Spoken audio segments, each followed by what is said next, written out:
Graduation post graduation की final year और semester परीक्षाएं सितंबर में होंगी। विश्वविद्यालय अनुदान आयोग यानी यूजीसी ने इनके लिए नई गाइडलाइन जारी कर दी है। बता दें कि कोरोना के चलते परीक्षा का डेट बढ़ाया गया। दुनिया भर में कोरोना के मामले बढ़कर करीब 1 करोड़ 17 लाख के पार हो गए हैं। कुल मौत का आंकड़ा 5,40,000 से ज्यादा हो गया है। वहीं पूरी दुनिया में 66,23,000 से ज्यादा मरीज ठीक हो गए हैं। दुनिया में अमेरिका, ब्राजील और रूस में सबसे ज्यादा मरीज हैं। अमेरिका में कोरोना के मामले 30 लाख के पार पहुंच गए हैं। वहीं अब तक 1,32,000 से ज्यादा लोगों की मौत हो गई है। लगभग 13,10,000 से ज्यादा मरीज ठीक भी हुए हैं। अमेरिका में एक दिन में 49,000 से ज्यादा नए मरीज मिले। कोरोना के मामले में ब्राजील विश्व में दूसरे स्थान पर है। यहां कोरोना मरीजों की संख्या 16.5 लाख के पार पहुंच गई है। अब तक 65,000 से ज्यादा मरीजों की मौत हो चुकी है। ब्राजील में एक दिन में लगभग 21,000 नए केस मिले हैं। वहीं इलाज के बाद लगभग 9,78,000 लोग ठीक भी हुए। कोरोना के मामले में रूस विश्व में चौथे स्थान पर है। यहां कोरोना मरीजों की संख्या 6,87,000 के पार हो गई है। रूस में कोरोना से अब तक 10,000 से ज्यादा लोगों की मौत हो चुकी है। वहीं इलाज के बाद 4,54,000 से ज्यादा लोग ठीक भी हुए।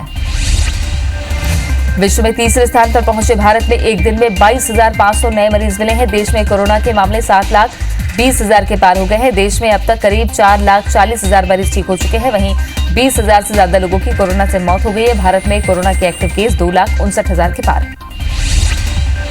महाराष्ट्र में कोरोना के आंकड़े 2 लाख को पार कर गए हैं। कोरोना से 9,000 लोगों की मौत हो गई है। वहीं 1,15,000 से ज्यादा मरीज ठीक भी हुए हैं। प्रदेश में एक्टिव मरीजों की संख्या 87,000 पार हो गई है। राज्य में एक दिन में 5,368 नए मामले मिले हैं। मुंबई में कोरोना मरीजों की संख्या 85,000 को पार कर गई। तमिलनाडु में कोरोना मरीजों का आंकड़ा 1,14,000 के पार पहुंच गया। कोरोना से अब तक 1,510 लोगों की मौत हो चुकी है। तमिलनाडु में एक दिन में लगभग 3,827 नए मरीज मिले हैं। वहीं 24 घंटे में 3,793 मरीज ठीक हो चुके हैं। कोरोना पॉजिटिव केस में तमिलनाडु दूसरे नंबर पर है। देश की राजधानी दिल्ली में कोरोना मरीजों की संख्या 1 लाख के पार हो गई। दिल्ली में अब तक 3,115 लोगों की मौत हो चुकी है। दिल्ली में कोरोना से 72,000 से ज्यादा मरीज ठीक हो चुके हैं। राजधानी में एक दिन में 1,388 नए मामले सामने आए हैं। सीएम केजरीवाल ने लोगों से प्लाज्मा डोनेट करने की अपील की है। देश में गुजरात कोरोना के मामले में चौथे स्थान पर है। गुजरात में अब तक 36,000 से ज्यादा कोरोना पॉजिटिव मिले हैं। प्रदेश में अब तक 1,961 लोगों की मौत हो चुकी है। वहीं 26,330 से ज्यादा मरीज कोरोना को हराकर घर जा चुके हैं। राज्य में एक दिन में 735 नए मरीज मिले। मध्य प्रदेश में कोरोना के कुल पॉजिटिव केस 15,290 पहुंच गए हैं। एमपी में 617 मरीजों की मौत हो गई है। अब तक प्रदेश में 11,600 से ज्यादा मरीज ठीक हो गए हैं। प्रदेश में एक्टिव मरीजों की संख्या 2,772 हो गई।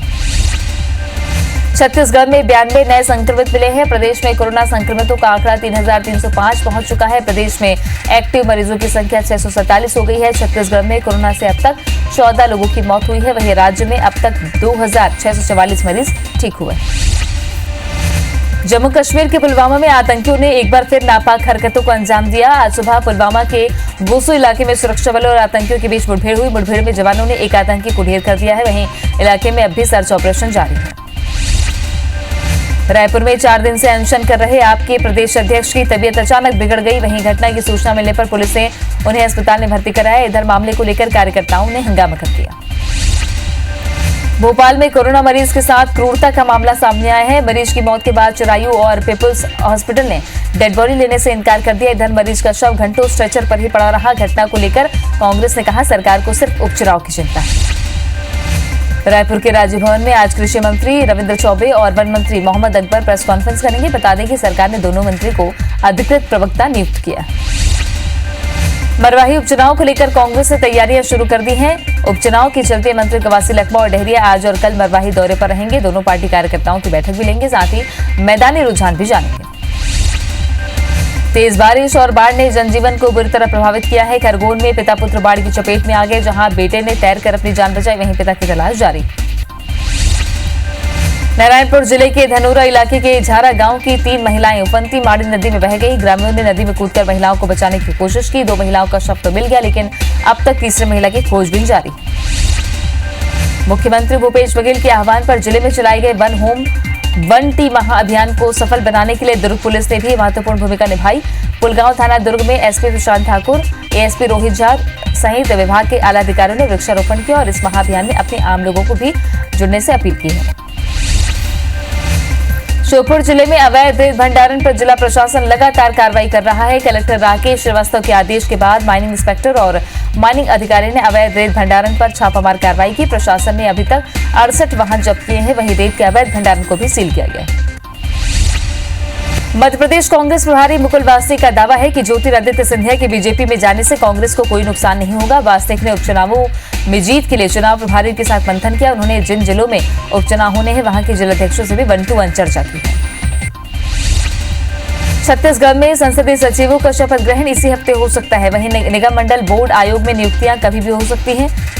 आलाकमान ने सूची को हरी झंडी दे दी है। पहली सूची में करीब 15 नामों को शामिल किया गया है। इसमें कई वरिष्ठ विधायकों के नाम शामिल। जांजगीर चांपा के तौलीपाली गांव में भाई बहन की तबीयत खराब होने पर परिजन दोनों को मालखरौदा अस्पताल लेकर पहुंचे, जहां 12 साल की बच्ची और 5 साल के बच्चे की मौत हो गई। बताया जा रहा है कि दोनों बच्चे रात में जमीन पर सोए थे। सुबह उठे तो मुंह से झाग निकल रहा था। ऐसे में किसी जहरीले जीव जंतु के काटने से बच्चों की मौत की आशंका जताई जा रही है। जांजगीर चांपा में प्रवासी मजदूरों को रोजगार देने की खास कोशिश शुरू हो गई है। जांजगीर के लाइवलीहुड कॉलेज में रोजगार परामर्श कार्यक्रम की शुरुआत की गई, जो हर सोमवार को आयोजित होगा। इसमें प्रवासी मजदूरों को रोजगार से जोड़ने के संबंधित जानकारी दी जाएगी। सागर में बीजेपी के कार्यक्रम में पैसे बांटने का मामला सामने आया है, जहां सुर्खी विधानसभा क्षेत्र के राहतगढ़ मंडी परिसर में बीजेपी मंडल कार्यकर्ताओं का सम्मेलन था। कार्यक्रम में शामिल होने आए लोगों को लिफाफे में 100 रुपए दिए गए। इस दौरान पैसे लेने लोगों की भीड़ लग गई।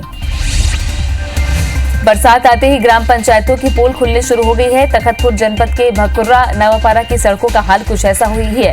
सरकार एक और गांव-गांव में सड़कों का निर्माण कर करोड़ों खर्च कर रही है, तो वहीं तखतपुर क्षेत्र के कुछ ग्रामों की हालत बद से बदतर है। इसके चलते ग्रामीणों की काफी समस्या झेलनी पड़ रही है। खराब सड़क के चलते आए दिन दुर्घटना हो रही है।